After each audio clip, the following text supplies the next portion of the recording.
अस्सलामुअलैकुम नाज़रीन, PC world news से मैं हूं रिदा सिंधु। फैसलाबाद डिप्टी कमिश्नर मोहम्मद अली की हिदायत पर assistant commissioner city Syed Ayub Bukhari ने फ्लोर मिल्स का अचानक दौरा करके स्टॉक रजिस्टर, आटे के थैलों का वजन और नमी चेक की।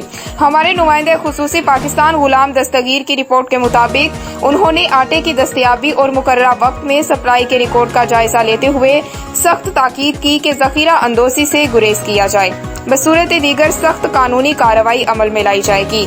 उन्होंने वाज़ेह किया कि मार्केट में आटे की दस्तयाबी यकीनी बनाने के लिए फ्लोर मिल्स की इंस्पेक्शन का अमल जारी रहेगा ताकि सारिफीन तक मुकर्ररा कीमत पर आटे की फराहमी में तातुल न आए।